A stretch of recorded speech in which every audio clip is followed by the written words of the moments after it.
Hey guys, welcome back to my channel. I'm Jessica Flynn and I am the owner and maker of Flynn Sisters Boutique. And today we are going to be doing a tutorial on my Photo Geode Tumbler.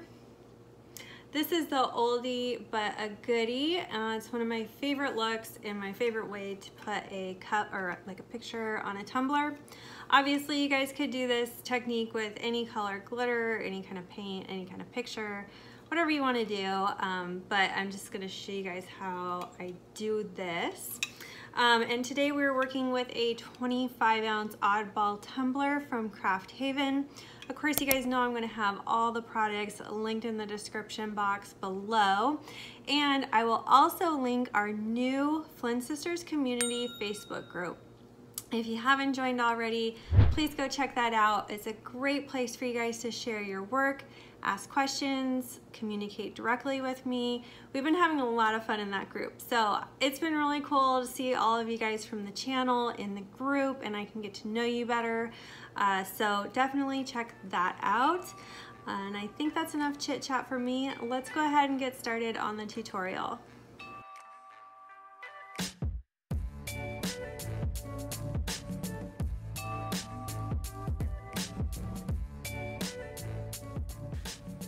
Alright, so for this design, this is the color that we'll be using. This is just a mix that I made up of these 5 colors from Peachy Olive Glitters, which of course I will have listed in the description box. I will also list my mixing ratios for this color. Alright, so for this video, we're going to be using a 25-ounce oddball from Craft Haven. I have already glittered and epoxied the cup, and I have sanded the top and bottom rim and the area where the picture will be mounted only. We're using clear water slide for this.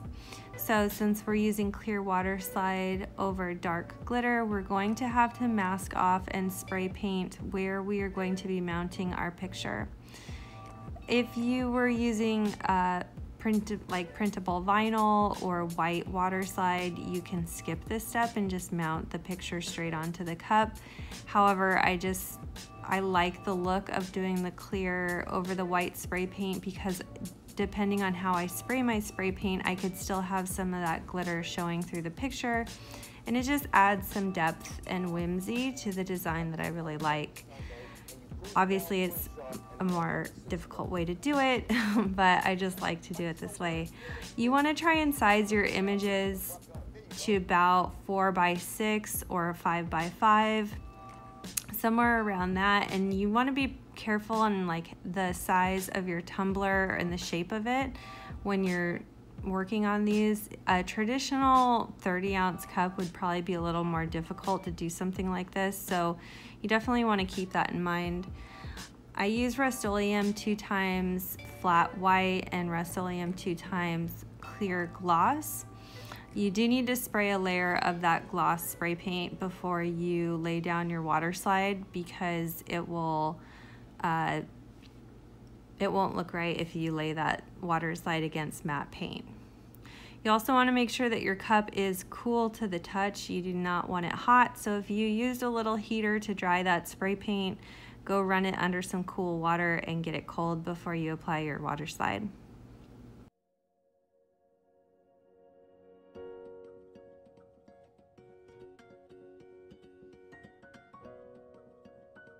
When you guys are picking out images for this photo geode, you want to pick an image that has a good amount of background space around the focal point of the photo. So that way you have kind of room to frame the picture without cutting too far into the focal point. And you'll see what I mean by that later.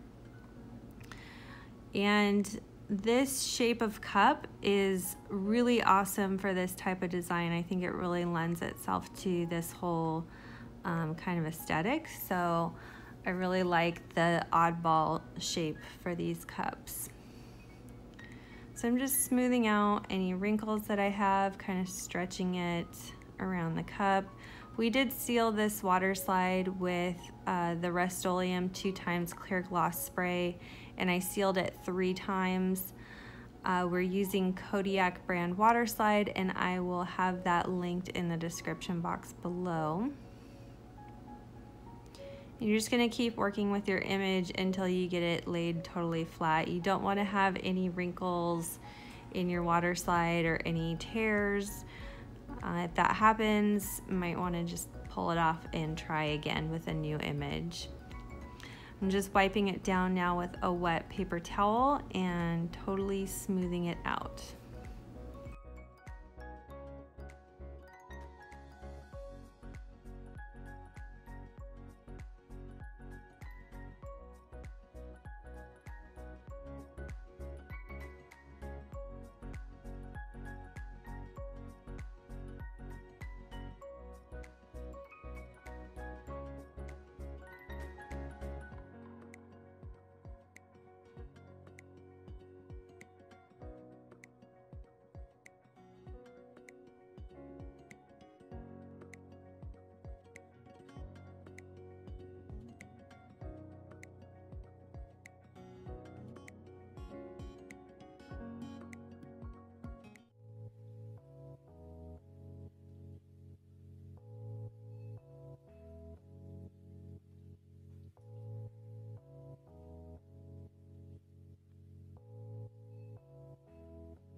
Okay, so here we've got our image fully sealed in that thin layer of epoxy, which has fully cured.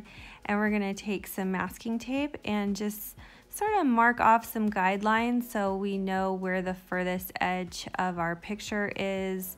You wanna have this mark about an inch in from the very edge of your photo, and this is just gonna help you later on when we are doing the distressed paint look.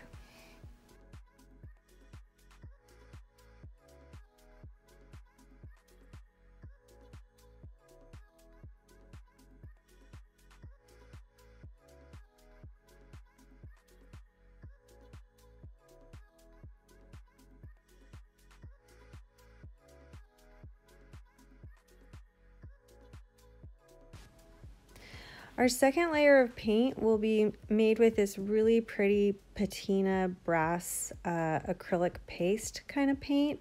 This is from Prima Marketing. I will have it linked in the description box. I absolutely love this paint for this project. When you're painting this on, you're going to use a wide bristled brush, and you're going to want to make sure that all of your paint strokes are in the same direction, just straight up and down. Your paint strokes are going to be important because they will provide texture in the top layer through the blue paint that we put over this. So just be mindful of that when you're painting this layer. You do only need one coat of this, and it does dry fairly quickly. If you didn't want your cup to have that aged patina look and you wanted more of a traditional geode, you could either spray paint a second layer of paint, or you can just go straight into your white layer and skip this step altogether.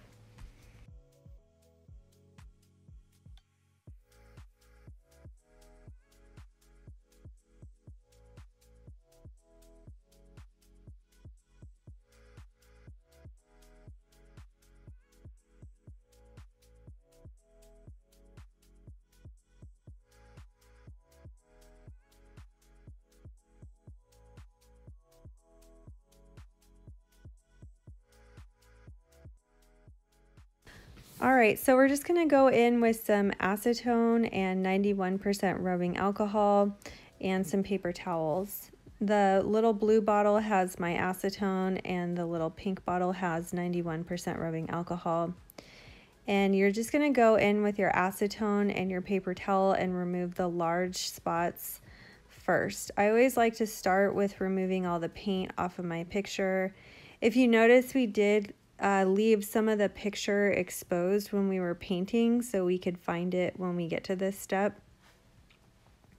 And you really want to be careful with how much paint you remove around the photo. That's why we use those little pieces of tape as markers so we know what the threshold is on the photo, and we don't want to go any further than those tape markers, because if you remove too much around the picture, then you'll see the edge of the photo, which you definitely don't want.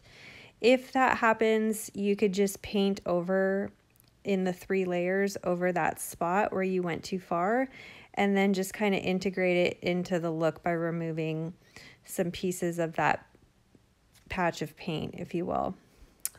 But you really shouldn't have that problem if you take the time to put your boundary tape down and know, you know, the furthest point you can remove. I hear a lot of people having issues with removing the paint and how it takes forever. I'm not quite sure why that would happen. I use all Rust-Oleum 2-time spray paint, and I use flat, matte, or satin paint, and I don't really have a big problem removing the paint. However, it does take some elbow grease. So a cup like this I'll probably work on for at least 30 to 45 minutes to really get in all the detail.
All right, so after I've removed most of the big spots and I like the layout of the geode, I'll start going in with a cloth, like an old rag or something, and I will just go in with some rubbing alcohol and really start to define some of the details on the piece.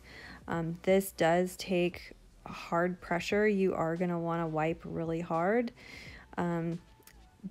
You want to kind of baby that epoxy over the photo, because if you do rub over that part too hard, you can kind of rub through the epoxy layer. So be super careful about that, because you kind of have to start all over if that happens.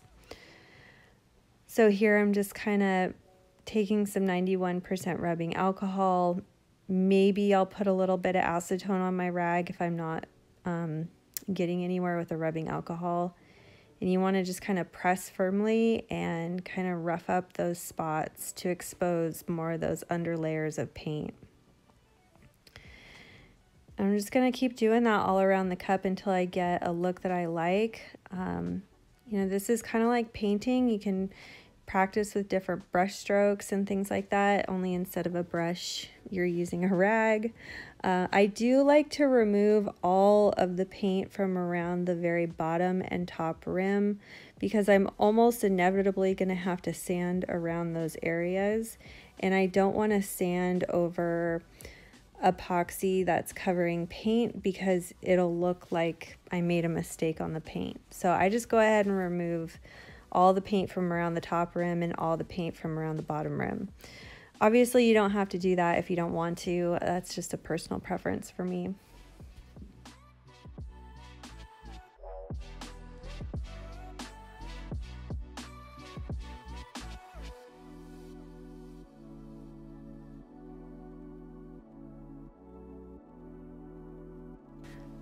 Alright, so after you get to a place that you like with the design, you'll want to go over all the exposed glitter areas and the exposed photo area and just wipe it down with some rubbing alcohol again, just to make sure you don't have any of the paint kind of left over there.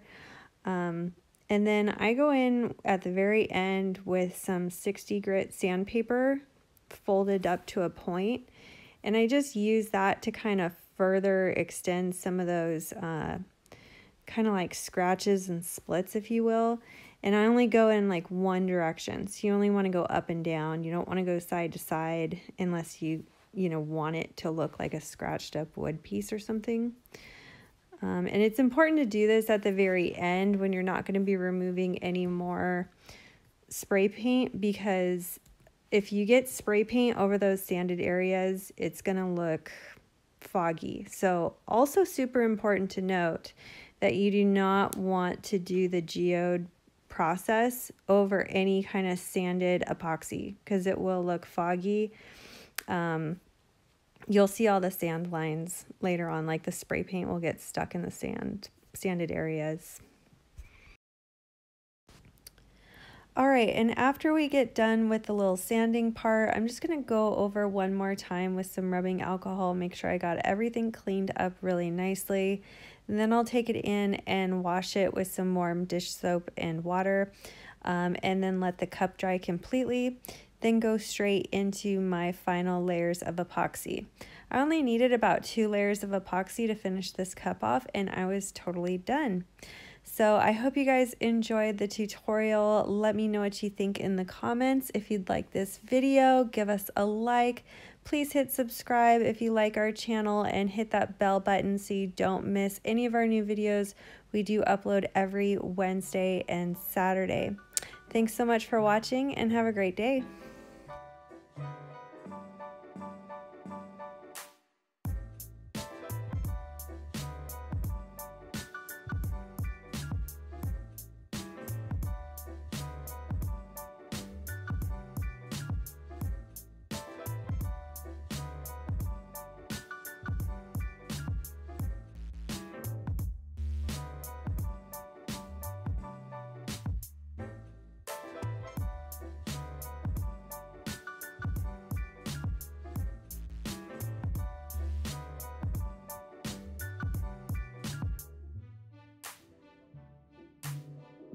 If you love this video, you could check out our last video here. Also be sure to find us on Instagram, Facebook, Pinterest, and of course subscribe for all our new videos that come out every Wednesday and Saturday. Thanks so much for watching. See you soon.